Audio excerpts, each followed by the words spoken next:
Hi everyone, I'm Kate Kennedy and I'm here with day 86 of 100 Days of Kane, PA. And today we talk with David and Hilda Walker, who live in Kane. David grew up here and moved away for well over 30 years and then decided to move back here full time with his wife Hilda. And I can't wait for you to hear some of the stories that they have about memories and about why they love Kane. So I'm going to go ahead and flip you around and we'll come on over and say hello. Hi, you guys. Hi. Hi. Nice to see you. Thank you both so much for your time today. We'll go ahead and start with you, David, since this is really your hometown. Where were you born and when did you move to Kane? I was born in Meadville, Pennsylvania, and I stayed there probably 2 years. I don't really remember anything of it. Moving here at 2 years old, you probably wouldn't have much of a memory. And we moved to Kane because that's where my father's father lived, and my mom's mom and her sisters and all this and that. And we jumped around Kane for a while. We lived in back of Jack Bell's. There was an old house there, if you remember there. And I lived up on Biddle Street, up from Bloomquist Grocery Store. And then we settled in on 216 Yarnell Street. Okay, Cecil Fragel's old house. So that's where you spent most of your time living in Kane, was on Yarnell there. Yes. All right, great. And what are some of the stories or memories that you have of being a kid here in Kane and growing up here? Clay Street School. Mm-hmm. That's where all my memories start, with the gang from Clay Street. Tom Williamson, Brian Luck, Gary Grush, Patty Zook, Linda Codwell, Molly Stewart. So you had a nice group of friends there. Oh, they were the best. What are some of the ways that you spent your time? A lot different from the kids these days. We had pride being Clay Street School kids, and we would play football against Central and West Side. We'd play wiffle ball against them. It was just a rivalry you had because we were Clay Street, they were Central, and then West Side. Well, that's so funny. I think that's one of the things I'm getting from this, hearing all of these stories, is how much these neighborhood schools really felt connected to one another and really had a sense of pride. And it sounds like you had that same experience at Clay Street. It was your base. It was where you met all your friends. Mm-hmm. It was a base of growing up, where you learned your values, where you. Yeah, it's really meaningful like that. And so that was your elementary school experience, and then you moved into junior high and high school. Yep. Would you have any memories of people there or experiences there that you'd want to share? All right, middle school. Let's see. We had no buses. Never heard of that. And then we had no snow days, which when I moved here and heard that there was a snow day, I was like, what is going on? Yeah, so you would have to not only walk to school, but you would walk in the snow oftentimes. Oh, yeah, all the way uphill with Both one ways. lump of coal. No, our school systems were great. I had great memories with Gene Hall, Mr. Miller. The teachers there were just fantastic. Mm-hmm. Yeah, well, who were some of the teachers that really made a difference for you? Or people in the community even that made a difference for you growing up? That's easy. It was Gene Hall, Vern Johnson, Yogi, and Mr. Smith. Uh-huh. They're the ones that I would have been a completely different person if it wasn't for someone like Yogi.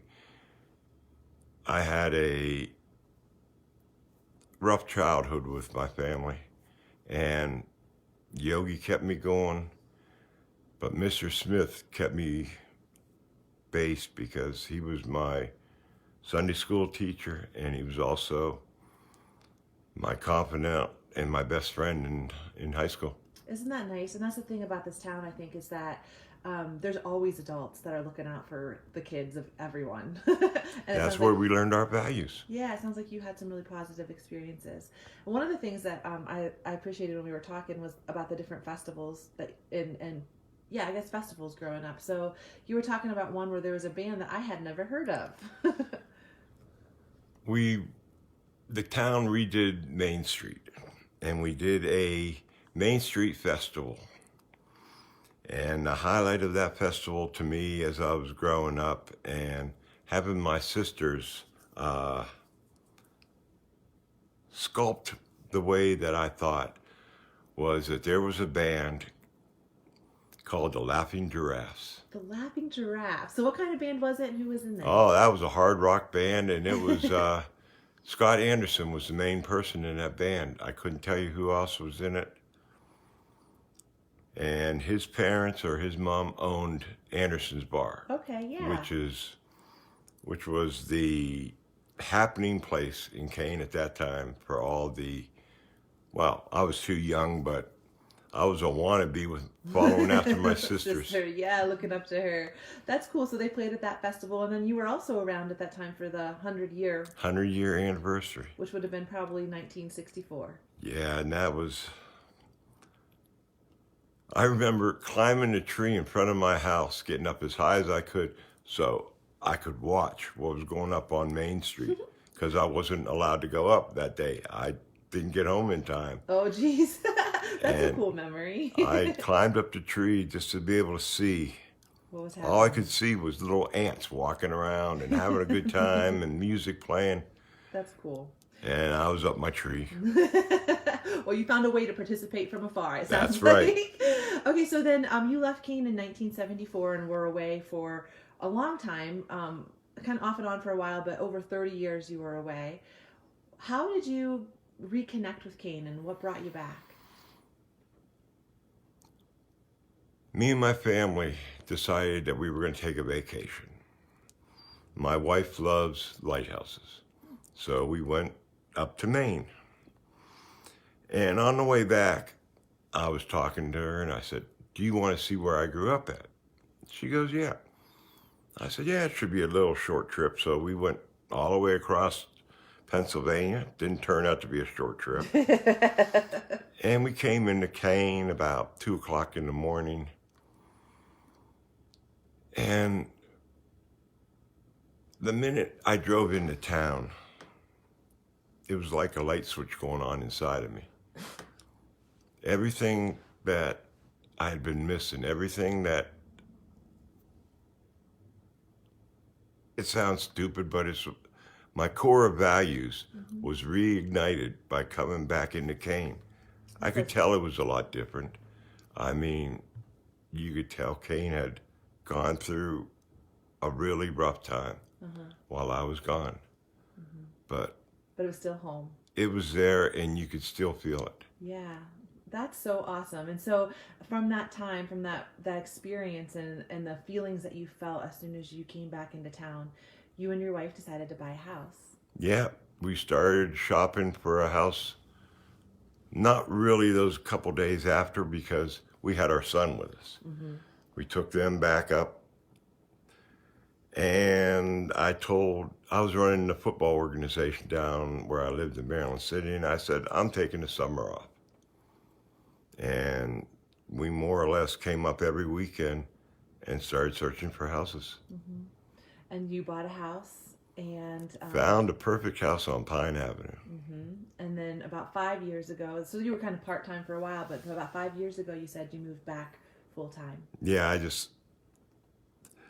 I got put on disability, so I came back to Kane. Yeah.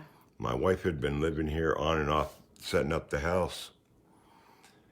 And I came back, and it was like I had never left. Yeah. I could drive up, and I'd see people, and Jason Johnson, and Tom Williamson, and Brian Luck, and everybody knew my parents, and it was just... You felt grounded here and rooted. Oh, yes. Like. Yeah. Yeah, and so Hilda, I want to talk to you because you weren't born here, but you moved here with your husband. What was your experience like moving to Kane? Oh, first of all, because it's like I'm from a small town in Bavaria, it's like a hometown feeling. I didn't like it down in DC. It's too busy and everything. And like I said, he was down there still working a little bit, and I was up here setting the house. Everybody was so helpful, from the neighbors. You go in the store, they tell you where you get special things. Like, oh, you go to Kane Lumber, or you go to CW Hardware. CW Hardware, yeah. Yeah. So go to where you can get good meat and stuff like that. Everybody was just so nice.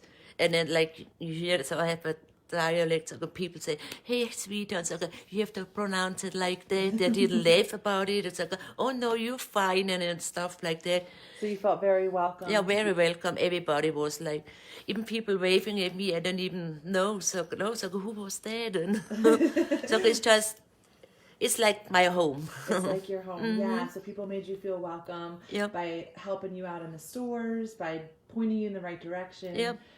And you felt accepted because you're from Germany, and so you have an accent, but you always felt like that was something that people were really accepting and loving about for you. I really like it. That's why I like it here. Yeah, and what are some of the things and the ways that you guys got involved in the community since moving back? Hilda does not like me going out by myself because I'll come home and say, "Hey, honey, guess what we joined today?" Is that true? Oh, yeah. He walks in the door and says, "Hey, hon, so what did we join today?" That's really funny. So what are some of the things that you joined? We did the garden club. The garden club, yeah. What are some of the And things? people don't realize how much a garden club does for this town. And Bob Barron. Bob Barron is Kane's secret green thumb. Whenever we needed flowers, I'd be in there. We'd be in there weeding and rotilling the ground and getting it ready at the point, because that was our main point to place that we worked at. Next thing we know, Bob's up there dropping off flowers. Yeah, I'm like, do I say, "Oh, no, that's okay. I got it. that's so nice. And So the garden club was one of the ways that kept you kind of busy. yes, and I met Nick Petruni, and I joined his little group, and he talked me into running for the borough council, and I'm like, "Nick, I've been gone for 32 years. Nobody knows me." He goes, "Yeah, but try it." And Janet Bard helped me. She was a big person to help me on the council. I got elected, surprisingly. And I did it because I love this town. This town is my core to what I am. Yeah, it's really, defining. It defines me because everything I learned when I was growing up made me the person I am today. I love helping people. Sometimes that gets me in trouble on the borough council. They say, "Oh, Dave, you can't worry about every citizen in town." Why not? Well, Without citizens, this town is a ghost town. Well, also, it sounds like from what we were talking about before, that you guys live in a neighborhood where people care about each other. What is your neighborhood like now? Pine Avenue, everybody there helps everybody else in little ways. We have the greatest neighbors in the world, from Dr. Subtle to Mike Mary to Melanie and Melanie and Phil and Charlie. Jim and Ingrid, everybody. They are so.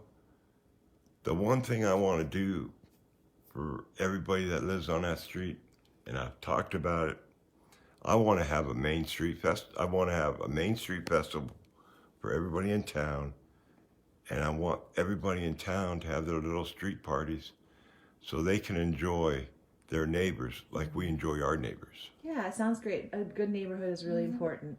So before we wrap up, I want to ask you guys both separately to answer one question. Why would you say that you love Kane? And we'll go ahead. Why don't we start with you, Hilda?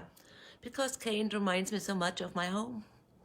Your home in then Germany. my home in Germany, and the people, it's small town living, and then I like it. It's relaxed, laid back, and I like what the what they're gonna try to do with the town. It's getting up, up, up, up again, and I love that too. Yeah. Oh, well, good. I'm so glad that you're here. And why would you say that you love Kane? I love Kane because Kane is in my soul, and Kane has the greatest citizens. I mean, like every family, we don't always get along, but in the bind, everybody in this town will do whatever they can for their neighbors, for their friends. I mean, look what we do in Evergreen Park. We built that thing for the kids years ago.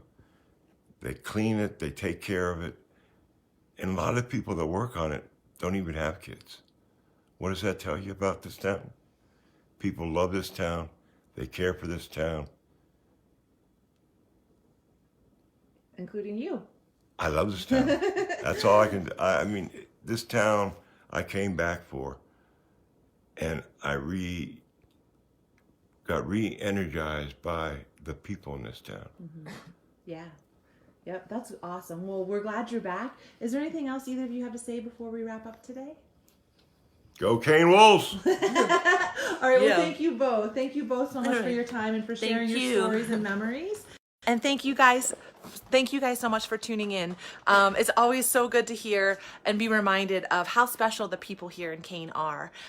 So I'd love to hear from you. What are some stories that you have about how people have made a difference for you here in Kane? So go ahead and write your stories in the comments below. Thank you again for tuning in today, and we'll see you again tomorrow for day 87.